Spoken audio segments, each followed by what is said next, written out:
Hello दोस्तों, कैसे हैं आप सब। जय हिंद। तो स्वागत है आपका अपना यूट्यूब चैनल @ एजुकेशनल नॉलेज पर। आज देखेंगे भारतीय राज्य व्यवस्था। यहाँ से वन लाइनर क्वेश्चन जो भी पूछे जाते हैं या जो भी कंपटीशन लेवल तक पूछे गए क्वेश्चन हम उन्हीं को देखेंगे। और प्यारे दोस्तों, थोड़ा सा आप लोग का क्लास हम प्रॉपर लेकर के यूट्यूब पर नहीं आ रहे हैं। कुछ हमारे पास समय का अभाव है और टेक्निकल इशू है।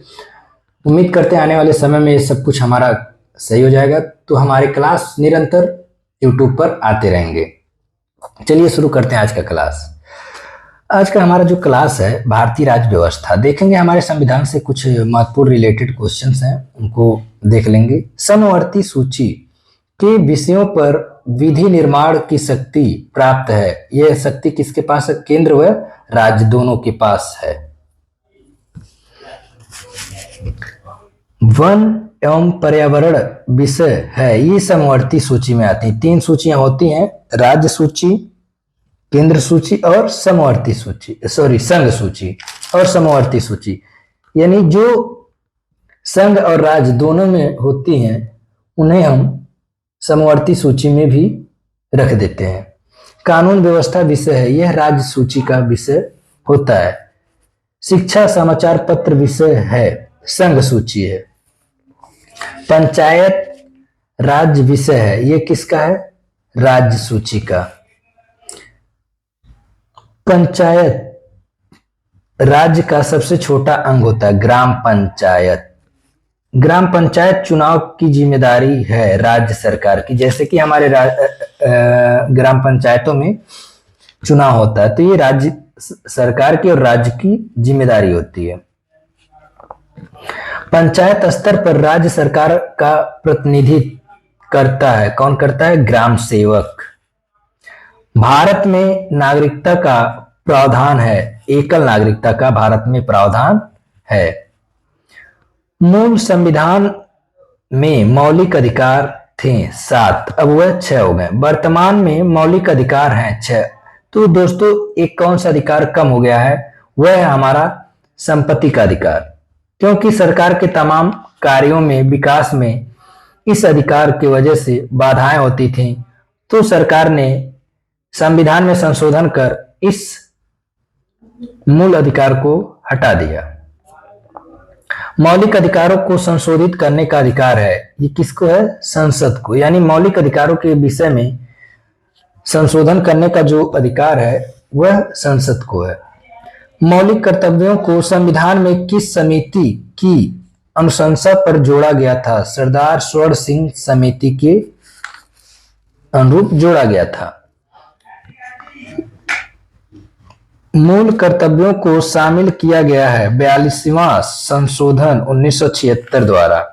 प्रेस की स्वतंत्रता वर्णित है अनुच्छेद 19 के 1 के क में।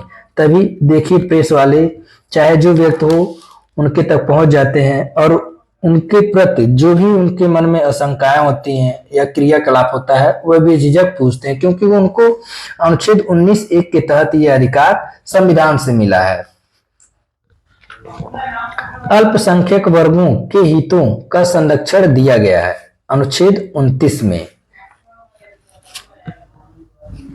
6 से 14 वर्ष की उम्र के बच्चों के लिए निःशुल्क शिक्षा अनिवार्य किया गया 46वां संशोधन 2002 के द्वारा। संसद के अंग हैं राष्ट्रपति, राज्यसभा, लोकसभा, ये सब संसद के अंग हैं। भारत का प्रथम नागरिक होता है राष्ट्रपति। दोस्तों देखिए ये सब बहुत ही अपने आप में महत्वपूर्ण प्रश्न है और वन लाइनर प्रश्न है, तो आप लोग ध्यान से क्लास को देखिए, वीडियो को पूरा देखिए। और अगर हम आपके लिए थोड़ा बहुत मेहनत करते हैं तो ये आपका भी दायित्व होता है कि आप भी मेरे लिए थोड़ा सा मेहनत करिए और क्लास को पूरा देखिए। और इसके साथ साथ अगर चैनल पर आप लोग नए हैं तो चैनल को सब्सक्राइब जरूर करिए और वीडियो को ज्यादा से ज्यादा शेयर जरूर करिए। राष्ट्रपति त्यागपत्र, यानी राष्ट्रपति अगर त्यागपत्र सौंपना चाहता है, सौंपता है तो किसको सौंपता है? उपराष्ट्रपति को। राष्ट्रपति एवं उपराष्ट्रपति का कार्यकाल है 5 वर्ष का। इनका कार्यकाल कितना होता है? 5 वर्ष का। राष्ट्रपति को उसके पद से हटाने की एकमात्र प्रक्रिया है महाभियोग लगाकर। अनुच्छेद 61 के तहत राष्ट्रपति पर महाभियोग लगाने की सूचना दी जाती है 14 दिन पूर्व राष्ट्रपति को ही, यानी जब महाभियोग लगाने से पहले यह राष्ट्रपति तक सूचना पहुंच जाती है कि आपके ऊपर महाभियोग लगाया जा रहा है, अर्थात आपको आपके पद से हटाया जा रहा है। यह सूचना कितने दिन पहले दिया जा सकता है? 14 दिन पहले। राष्ट्रपति, उपराष्ट्रपति और राज्यपाल पद के लिए न्यूनतम आयु सीमा है, यह 35 वर्ष। यानी आपको राष्ट्रपति या उपराष्ट्रपति के पद के लिए चुनाव होने हैं, आप चुने जा रहे हैं, तो आपका उम्र कितना होना चाहिए? 35 वर्ष। लोकसभा भंग करता है राष्ट्रपति। अनुच्छेद 85 के तहत लोकसभा को भंग कर सकते हैं कौन? राष्ट्रपति। यह मात्र अधिकार किसके पास होता है? राष्ट्रपति के पास।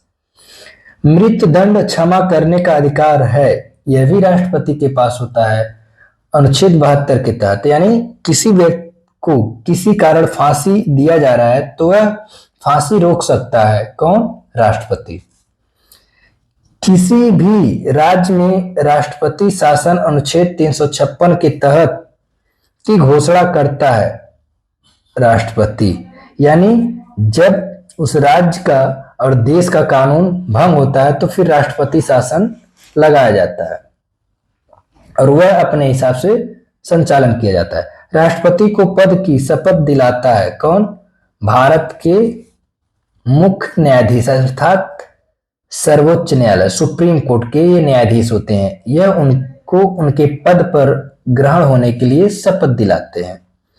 राष्ट्रपति को पद कुर्सी खाली होने पर, यानी वह पद अगर खाली है तो उसको कौन संभालता है? उपराष्ट्रपति। राष्ट्रपति और उपराष्ट्रपति को वेतन प्रदान किया जाता है संचित निधि कोष से। यानी राष्ट्रपति और उपराष्ट्रपति का जो वेतन होता है वह संचित निधि कोष से दिया जाता है। राष्ट्रपति शासन की न्यूनतम तथा अधिकतम अवधि है क्रमशः 6 माह और 3 वर्ष। यानी यह कम से कम 6 माह तक लग सकता है और अधिक से अधिक 3 वर्ष, इससे ज्यादा नहीं राष्ट्रपति शासन रखा जा सकता है। राष्ट्रपति तथा उपराष्ट्रपति के चुनाव संबंधी विवादों को निपटाता है कौन? सर्वोच्च न्यायालय। अगर इनका विवाद है इनके बीच का तो वह कौन देखता है? सर्वोच्च न्यायालय। अर्थात निर्णय लेने का अधिकार सर्वोच्च न्यायालय के पास होता है। प्रथम प्रधानमंत्री थे कौन? भारत के पंडित जवाहरलाल नेहरू। ये भारत के प्रथम प्रधानमंत्री थे। यहाँ बता देंगे कि प्रथम राष्ट्रपति कौन थे? तो डॉक्टर राजेंद्र प्रसाद जी थे। राज्यसभा का अध्यक्ष होता है उपराष्ट्रपति। ये राज्यसभा के क्या होते हैं? अध्यक्ष होते हैं।